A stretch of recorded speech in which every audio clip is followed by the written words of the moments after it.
Olá, tudo bem? Seja muito bem-vindo ao programa Conexão Legislativa, sempre debatendo os temas importantes aqui do estado de São Paulo e também do Brasil, com a presença dos parlamentares e também gestores que fazem parte da administração pública.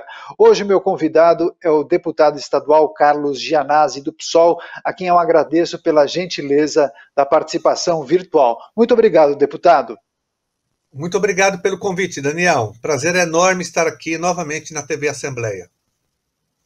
Legal, vamos bater um papo e analisar a situação da pandemia no estado de São Paulo e também no Brasil e as medidas que vêm sendo tomadas pelo Legislativo paulista para tentar minimizar os impactos desta pandemia na sociedade. Deputado, para começar, antes de nós falarmos propriamente das ações do Legislativo, o senhor tem sempre uma visão muito particular e sempre faz boas análises e reflexões em relação aos problemas do país.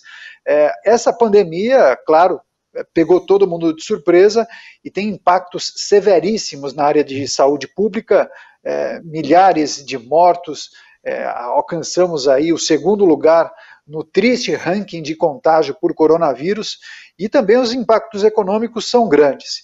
Que avaliação o senhor faz desta situação em que estamos passando e para onde caminhamos? Olha, o Brasil ele entrou na pandemia um pouco mais tarde em relação aos outros países. Se houvesse interesse político, se houvesse seriedade no combate ao coronavírus no Brasil, nós teríamos, com certeza, nós não estaríamos nessa situação, porque nós poderíamos ter aprendido com as experiências dos outros países, como a Itália, a Espanha e tantos outros que foram vítimas do coronavírus bem antes do Brasil. Mas o Brasil, como não levou a sério, principalmente o governo federal, o presidente da República, que é um grande sabotador do isolamento social e da quarentena, e não apresentou nenhuma política pública de combate ao coronavírus, aí a situação só se agravou no país. O Brasil hoje só está atrás dos Estados Unidos em número de mortes, e já é o campeão mundial em número de mortes por dia. O Brasil é o país em que mais morrem pessoas diariamente, até mais do que nos Estados Unidos. Isso mostra que no Brasil há uma política genocida, de eugenia social, de limpeza social. É isso que vem acontecendo no Brasil, porque o governo federal não investiu no combate ao coronavírus, não investiu na proteção social. Então, por isso que nós estamos nessa situação. Agora, essa grande discussão em torno da economia versus saúde, as autoridades de saúde defendem o isolamento social, alguns até chegam a mencionar a possibilidade de lockdown em algumas localidades. Do outro lado, alguns gestores públicos, prefeitos e empresários defendem flexibilizações, isolamento vertical, sabendo que a economia está sendo muito impactada e sob o argumento de que os empregos não podem esperar. Que avaliação o senhor faz dessa discussão em torno do isolamento social e abertura da economia? Olha, primeiro que não há uma dicotomia, uma contradição entre saúde, vida e economia e empregos. Nós não entendemos dessa maneira. Nós também temos uma preocupação enorme com os empregos, com a economia. E é por isso, mas sobretudo, em primeiro lugar, com a vida. Se você não tem vida, não tem emprego, não tem economia. Isso é óbvio, né? Agora, o que acontece é que os governos sabem muito bem que não há vacina, não há remédio para o coronavírus. A única forma de amenizar essa tragédia, essa pandemia, é através do isolamento, da quarentena. Não tem outra saída. O mundo todo está fazendo isso. Só 4 países do mundo que optaram, né, por uma outra vertente, eu diria que suicida e genocida. Então, qual é a saída? É isolamento social com proteção social. O Estado brasileiro tem que investir os seus recursos na proteção social, em projeto de renda emergencial, de renda básica, para que a população fique em casa. Se o governo tivesse feito isso já no início, em um mês nós já teríamos saído dessa crise. Se o Brasil ficasse parado realmente durante um mês, mas com todas as pessoas em casa, aí quem não tem casa teria ajuda do governo, quem não tem renda teria ajuda governamental. Aí as pessoas falam, mas de onde vem o dinheiro? Vem do Estado. O Brasil é um dos países mais ricos do mundo. O Brasil está entre as 10 maiores economias do mundo. O Brasil tem 3 trilhões de reais no Caixa do Tesouro Nacional, tem 340 bilhões de reais em reservas cambiais, de dólares, não em reais, de dólares. Ele tem que investir esse recurso para salvar o povo brasileiro da pandemia, dando renda básica para que as pessoas fiquem gerais, as pessoas em situação de rua. É possível, de uma forma muito tranquila, proteger toda a população, mas o governo insiste, né, nessa dicotomia e explora o desespero do povo brasileiro. O povo brasileiro realmente não pode fazer quarentena porque não tem casa para morar, não tem renda, não tem emprego, está passando fome. Como que vai fazer quarentena, isolamento social? Uma parte da população faz, mas uma outra parte significativa não está fazendo, não é porque não quer fazer, porque ela não quer morrer também do vírus, mas ela não consegue fazer porque ela não tem condições econômicas. É muito simples. Aí o governo, ao invés de investir nessa área de proteção social e promovendo o isolamento, ele começa a falar, não, vamos voltar, as pessoas estão morrendo. Bolsonaro, um absurdo o que ele faz. Ele começa a explorar essa contradição, esse desespero do povo brasileiro. Olha, ele fala, o povo quer trabalhar, o povo quer trabalhar e não pode, tem prefeito proibido. É mentira. Na verdade, ele deveria estar dando renda básica para o povo brasileiro. Nós aprovamos no Congresso Nacional essa renda de R$ 600, mas o governo Bolsonaro não queria aprovar renda nenhuma e depois, com a pressão, apresentou uma renda de R$ 200. E nós, da oposição, que propomos 600, na verdade 1.200. Nós queríamos pelo menos um salário mínimo. Não conseguimos, porque o governo foi contra, mas nós conseguimos aprovar essa renda emergencial de R$ 600. Foi a oposição, não foi o governo. Paulo Guedes era contra, o Bolsonaro também. O Bolsonaro é contra qualquer tipo de ajuda ao povo brasileiro. Ele quer que o povo volte ao trabalho e morra contaminado. O senhor bem lembrou o auxílio emergencial que foi aprovado pelo Congresso Nacional. Eu lembro as pessoas que acompanham a programação da Rede Alesp, que são 3 parcelas de R$ 600, e há uma discussão para a prorrogação desse auxílio emergencial. Segundo o governo, essa parcela cairia de valor. Aí sim, talvez houvesse uma diminuição, uma retração nesse valor. Além do auxílio emergencial para as pessoas mais pobres e também para os informais, deputado, também houve algumas iniciativas no campo dos subsídios para pequenas e microempresas, bem como algumas alterações na legislação trabalhista para que empresários pudessem reduzir os salários dos seus funcionários. Essas medidas que vêm sendo tomadas pelo governo federal, seja pelo executivo por meio de medidas provisórias, seja por meio de projetos de lei do executivo federal, o senhor entende que esse conjunto de medidas atende à necessidade e o anseio do povo, ou o senhor vislumbra que isso seja ampliado para minimizar os impactos da pandemia? Não, na verdade, essas medidas que você citou do governo Bolsonaro, essas medidas provisórias, beneficiam muito mais os empresários e o poder econômico do que os trabalhadores. Essas medidas deixam os trabalhadores vulneráveis e reféns das vontades e dos humores das empresas, dos grandes empresários, dos patrões, deixando vulnerável o trabalhador. Então, são medidas contra os trabalhadores e a favor do poder econômico. Isso não resolve a situação e não há investimento. Nós queremos investimento no pequeno comerciante que gera emprego, no pequeno empresário. Eles são os verdadeiros geradores de empregos. Eles deveriam ter um financiamento, mas não estão conseguindo. A Argentina fez isso, garantiu os empregos, isolamento social lá.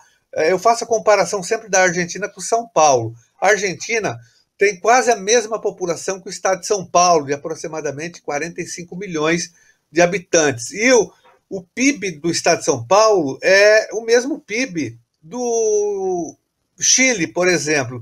E 70%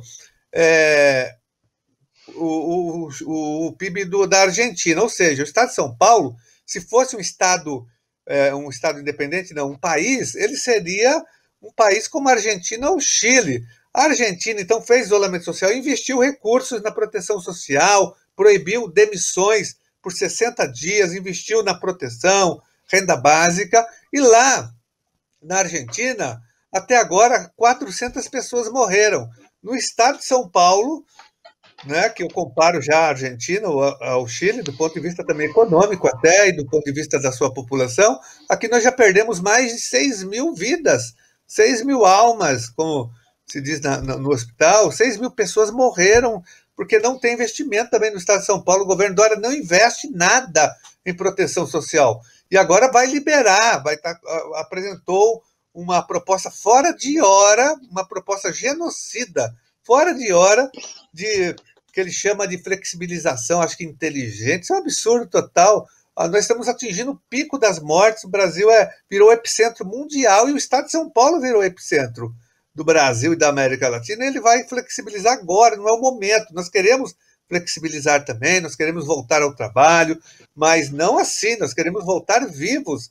E os governantes estão desesperados, e se antecipando a essa flexibilização no pior momento, e nós somos contra isso.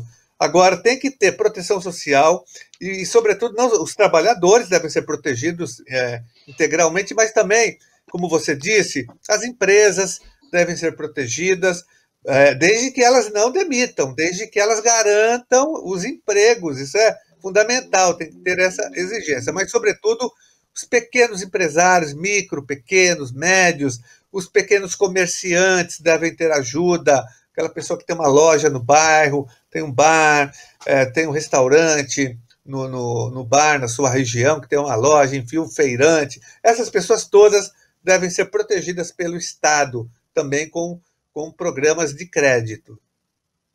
O senhor é parlamentar há muitos anos, conhece muitas pessoas e também é muito demandado por grupos, pessoas e pelas populações em todo o estado de São Paulo. O senhor escuta muita gente. O que as pessoas têm dito para você, para o senhor, nesta pandemia? O que mais as pessoas sentem falta? Essa discussão em torno da flexibilização versus isolamento tem atrapalhado um pouco o desenvolvimento e também a gestão da saúde pública neste momento, em algumas cidades ou regiões do interior de São Paulo? Que avaliação o senhor faz? Tem sim, tem atrapalhado bastante. É uma falsa, como eu disse, é uma falsa dicotomia. Agora, lembrando que o sistema de saúde do Brasil, o SUS, Sistema Único de Saúde, que o projeto, o arcabouço legal, é muito importante e é um dos melhores do mundo. Porém, ele é subfinanciado, não tem investimento em saúde pública, principalmente aqui em São Paulo, no estado de São Paulo. Então, já havia uma degradação, um desmonte da saúde pública no Brasil e no estado de São Paulo. Foi aprovada em 2016 a emenda constitucional número 95, que congelou os investimentos nas áreas sociais, sobretudo na área da saúde pública. De 2016 até agora, o Brasil já perdeu mais de 20 bilhões de reais em investimentos que seriam para a saúde pública. Esse dinheiro foi tirado do SUS, praticamente, e foi para o pagamento de juros da dívida, para enriquecer o mercado financeiro, os especuladores, os rentistas, os bancos nacionais e internacionais. Então, já vinha. Agora, com a pandemia, essa desigualdade, ela mostrou a sua cara e ela foi aprofundada, porque o sistema já está entrando em colapso, não houve investimento e continua não tendo investimento em saúde pública no Brasil, mesmo com a pandemia. Isso é um absurdo. Paulo Guedes, que é o ministro da Economia, está dizendo que vai voltar com ajuste fiscal, ele só pensa em fazer ajuste fiscal até mesmo durante a pandemia. Isso é um absurdo total. Então, as pessoas estão preocupadas também, além da luta pela sobrevivência que você tem, mas também com o atendimento médico. As pessoas estão com medo de adoecer e não terem atendimento, porque a maioria do povo brasileiro precisa do SUS. O SUS já está entrando em colapso. Poucas pessoas têm acesso à saúde privada, particular, que consegue pagar um convênio com muita dificuldade. E muitos convênios tirando, exceto os grandes convênios do Einstein, do Sírio-Libanês, mas a maioria também já vai entrar em colapso. Então há um medo generalizado, isso que eu percebo, em relação ao atendimento médico, da pessoa ficar sem amparo na área da saúde, de morrer em casa, sem respirador, sem medicamento básico. Esse é um medo constante da população. E o outro medo é não ter condições econômicas de permanecer em casa. Então, esses dois medos, os principais. Medo de morrer sem atendimento médico, isso nós já estamos próximos disso. Em muitas regiões já não há mais vagas, já não tem mais atendimento, isso vai piorar. Nós já daqui uma semana o sistema de saúde vai entrar em colapso em São Paulo e no Brasil. Deputado, parece que uma situação parecida com essa que o senhor está colocando aconteceu no Chile, porque o Chile promoveu recentemente a reabertura da sua economia e as pessoas voltaram a circular, a frequentar lojas, restaurantes, bares, enfim. E aí o que aconteceu? Houve uma explosão de casos. E aí a autoridade, a presidência teve que recuar. Eles retomaram as restrições de circulação e voltaram a defender o isolamento. Então foi uma tentativa fracassada de reabertura. O senhor entende que as reaberturas neste momento não são indicadas porque justamente podem atrapalhar o desenvolvimento da gestão da crise?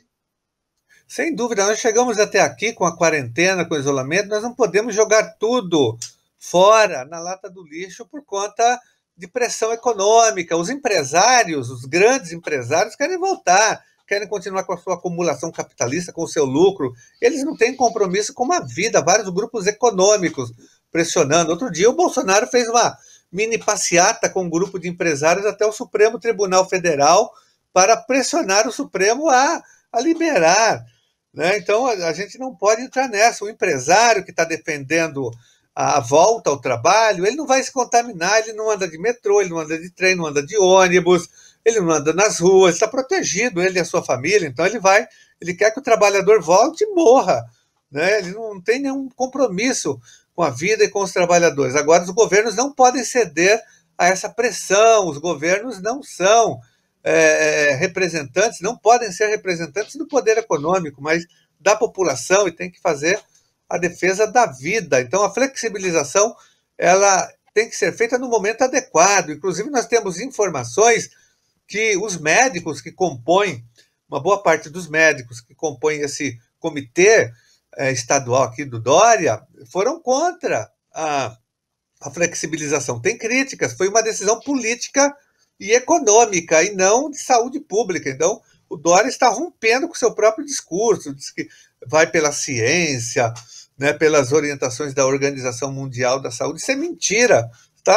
Ele está seguindo uma outra lógica, a lógica do poder econômico, e também está cedendo à pressão do bolsonarismo em São Paulo. As carreatas da morte, que são feitas em São Paulo, em algumas cidades, são grupos pequenos, mais barulhentos.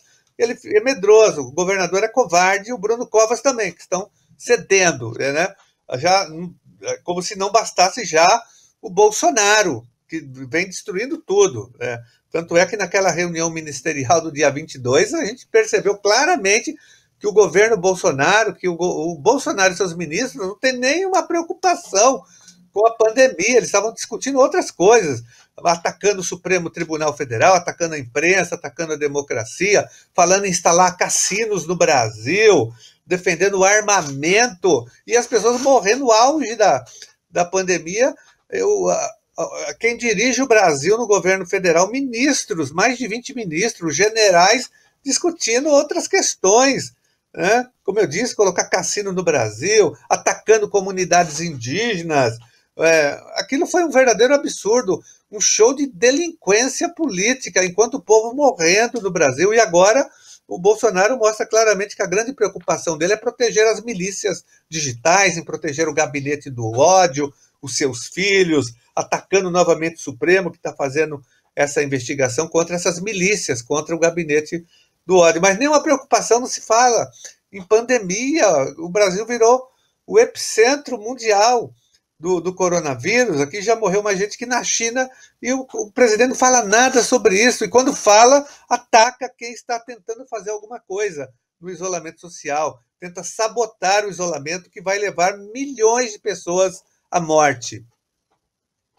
O deputado, em meio a essa pandemia e tantas coisas ruins que nós temos de noticiar, debater e discutir todos os dias, eu gostaria de continuar falando sobre a pandemia, mas um olhar talvez um pouco diferente sobre aquelas coisas que talvez nós estamos aprendendo ou reaprendendo durante esse momento. Que lições os cidadãos podem tomar desta situação? O quanto a tecnologia tem ajudado as pessoas a continuar dando conta dos seus compromissos e como podemos utilizar isso no pós-pandemia?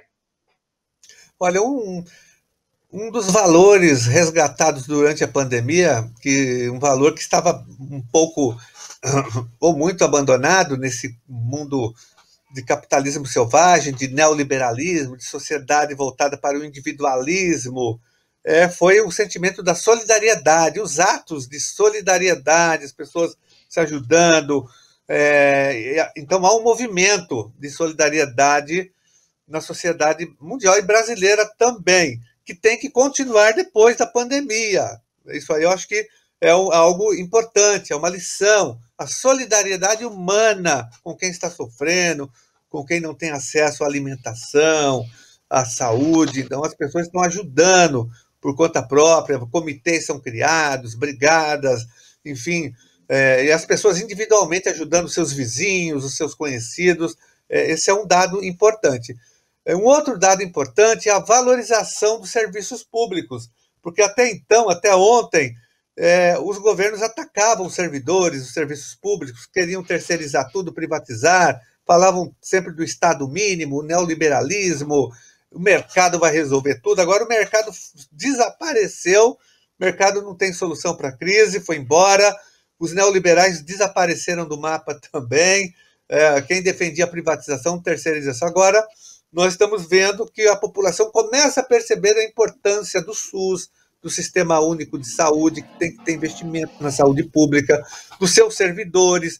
Os servidores da saúde são aplaudidos em praça pública, em geral. Tem um grupo miliciano aí do gabinete do ódio, ligado ao bolsonarismo, que agride enfermeiras e enfermeiros, como aconteceu em Brasília recentemente. Mas o povo brasileiro não, o povo brasileiro defende os servidores da saúde, os servidores da segurança, da assistência social, o pessoal da educação também, que está fazendo um trabalho, embora não apareça, porque os trabalhadores da educação estão em suas casas, mas um trabalho muito importante de reconstrução da autoestima dos alunos, das famílias, enfim, vai ficar como lição isso, a valorização dos servidores públicos, a valorização dos serviços públicos, a solidariedade, e também o grande saldo será não voltar para a normalidade anterior. A normalidade anterior à pandemia tem que ser abandonada. Nós temos que construir um novo mundo com novos valores, com um novo padrão de consumo, de produção, com